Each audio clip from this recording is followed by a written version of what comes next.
હાલો દોસ્તો, જય શ્રી કૃષ્ણ. કેમ છો બધા? આનંદમાં ને?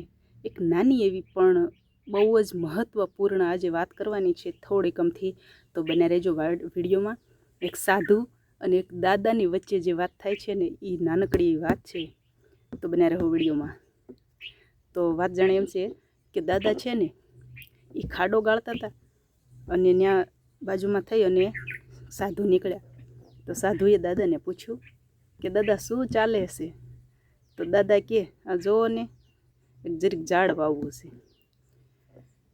તો સાધુએ પૂછ્યું ઝાડ વાવો છો? શેનું ઝાડ? તે દાદા કે આંબાનો રોપ વાવું છું. તો સાધુ કે દાદા એક વાત પૂછું? એટલે દાદા કે પૂછો ને. 100 કામ 100 વાત પૂછો.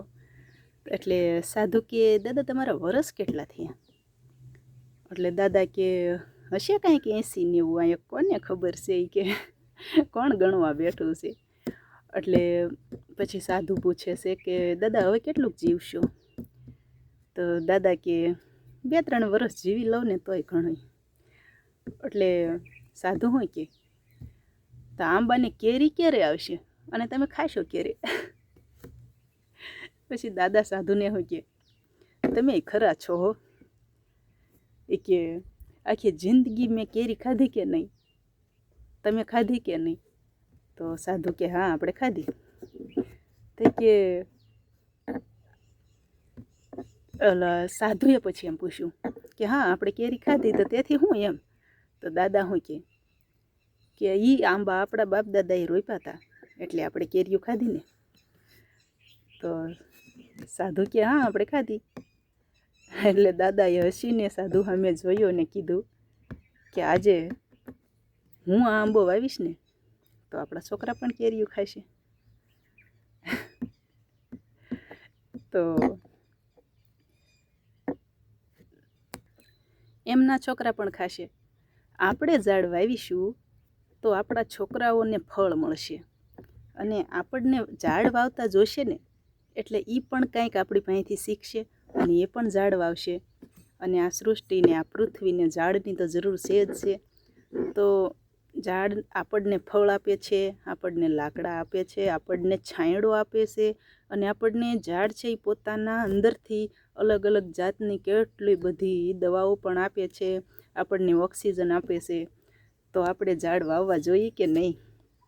એટલે સાધુ કે હા ઝાડ તો વાવવા જોઈએ. તો પછી દાદા રહ્યા ને એ સાધુને કહે છે કે તો હવે તમે પણ જાઓ અને તમારા આશ્રમે જઈ અને સરસ સરસ ઝાડ વાવો, જેથી કરીને આશ્રમે આવનારા તમામ માણસોને છાંયો મળે, ફળ મળે અને આશ્રમની શોભા પણ વધે.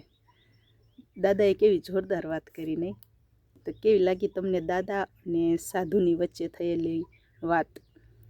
કોમેન્ટમાં જણાવજો. અને તમે અત્યાર સુધી કાંઈ ઝાડ વાવ્યા કે નહીં? વાવ્યા હોય તો બહુ સારું, અને ન વાવ્યા હોય તો કાંઈક ને કાંઈક ઝાડ ચોક્કસ વાવજો. હવે તમે બને રહો વિડીયોમાં. એક તમને નાનકડું એવું અમારું ઉદાહરણ આપું. આ બદામ છે અને આ ચોમાસું આવ્યું ને એટલે જોવો આટલી મોટી ઊંચી થઈ ગઈ છે આ બદામ. અને આ બદામ કઈ છે તમે ઓળખો છો? આ કઈ બદામ છે તમે ઓળખો છો? જે મેં ગયા ચોમાસામાં તમને 2025નો વરસાદ વરસ્યો ને ત્યારે મેં તમને પ્રશ્ન કર્યો હતો. એક આ બદામના 2 પાંદડા નીકળ્યા હતા અને ઝાડ આવડું જ હતું અને સાઈડમાં સીતાફળનું પણ હતું. એટલે મેં પ્રશ્ન કર્યો હતો કારણ કે આના 2 જ પત્તા નીકળે ને ત્યારે આમ મસ્તીના આકારના હોય, આવું લાંબુ પત્તું ન હોય, એનું અર્ધગોળાકારમાં હોય. એટલે મેં પૂછ્યું હતું પ્રશ્ન કે આ ઝાડ શેનું ઉગ્યું છે, આ શેનું છોડ ઉગ્યો હશે? કોમેન્ટમાં જણાવજો. ઘણા લોકોએ બદામ કીધી, ઘણા લોકોએ કંઈક બીજું એવું બધું કીધું હતું, પણ જે ઓળખતા હતા એમણે સાચો જવાબ આપ્યો હતો. અને આજે આ બદામ 1 વર્ષની થઈ ગઈ છે અને જોવો મારી કરતાં પણ આટલી મોટી આ બદામ થઈ ગઈ છે. જો કેટલી મસ્ત અને મોટી અને કેટલી સુંદર જ દેખાય છે. એટલે ઝાડ વાવવું ને એ ખરેખર આપણા બધાનો અધિકાર, શું કહેવાય, ફરજ છે આપણી. કારણ કે આપણે ઓક્સિજન તો લેવી જ છે. સિટીમાં રહેતા લોકો આજે એસીમાં ને કૂલરમાં, અને અત્યારે તો ગામડાઓમાં પણ હવે ઘરે ઘરે કૂલર આવી ગયા છે અને એસી આવી ગયા છે. તો જ્યાં સુધી જો આપણે ઝાડ વાવશું ને તો ઉનાળામાં જે અત્યારે લૂનું પ્રમાણ બહુ વધી જાય છે, 47 ડિગ્રી લગી તાપમાન પહોંચે છે આપણા કાઠિયાવાડની અંદર. તો ઝાડ ચોક્કસ વાવો આપણે ખાલી એને ઉનાળા પૂરતું જ હાંચવાનું છે. અમારે જો ગૌધણ આટલું બધું છે, અહીંયા આટલું બધું ગૌધણ છે, તો ક્યારેક છૂટી જાય તો ક્યારેક ઝાડનું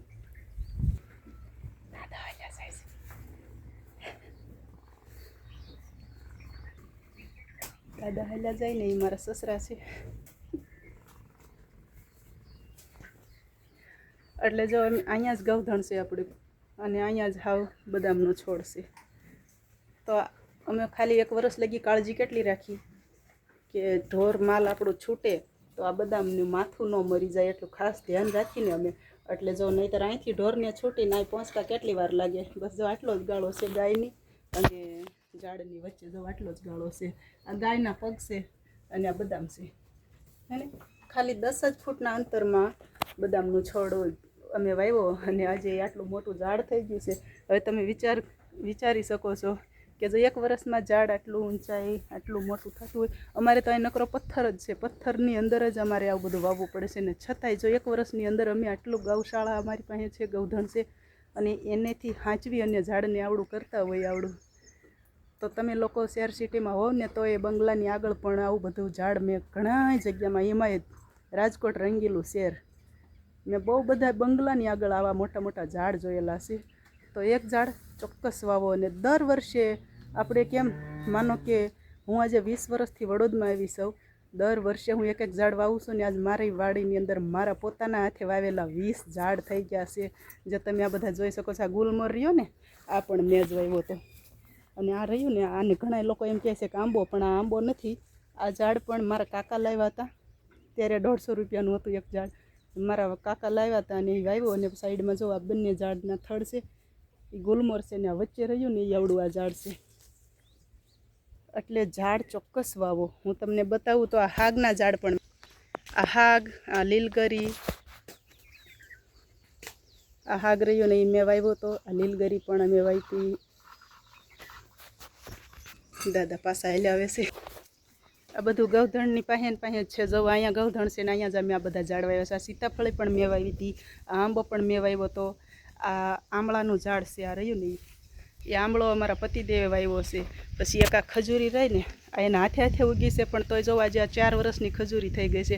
અને જ્યાં ઉપર આપણા નવા ઘરની બરોબર હામો હામ છે. આ આંબો પણ મેં જ વાવ્યો છે. એ આંબો 1 વર્ષનો થયો, અને આ આંબો રહ્યો ને આ 2 વર્ષનો આંબો છે. આ 2 વર્ષનો આંબો છે અને 1 વર્ષનો આંબો છે. આ ચીકુડી ચાવડા સાહેબે વાવી હતી. આ પપૈયો એના હાથે ઉગ્યો હતો. આ બધા જે લીમડા જો સાઈડમાં બધા દેખાય ને, આમ સેઢા બધે લીમડા દેખાય ને, એ અમારા પતિદેવના ઉજારેલા છે. જો પાછળ દેખાય આખી લાઈન લીમડાની, આખી લાઈન અમારા પતિદેવે વાવેલી છે. એટલે દર વર્ષે આપણો ફરજ છે કે આપણે આ સૃષ્ટિમાં શ્વાસ લઈ રહ્યા છીએ ને, તો આપણે શ્વાસનું પાછું કુદરતને કાંઈક તો આપવું પડશે ને.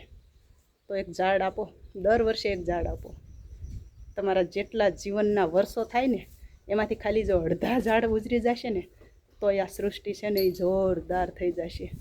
અત્યારે જે લૂ આવે છે ને, એનું કારણ આપણે જ છીએ. કારણ કે શું આવી ગયું છે, આરી ઓટોમેટિક આરી લાઇટની ચાપ પાડો ને ઝાડ કપાઈ જાય. એટલે માણસો વધારે કાપવા માંડ્યા છે. એમાં જેસીબી આવ્યા ને પછી તો રાહ તાળ વળી ગયું ગણાય. જેસીબી આવ્યા પછી તો એક જ હુંડ ભરાવે ને સીધું મોટું તોતિંગ ઝાડ હોય ને તો પાડી દે છે. એટલે બને એટલા ઝાડ વાવો. જય શ્રી કૃષ્ણ, ખુશ રહેજો.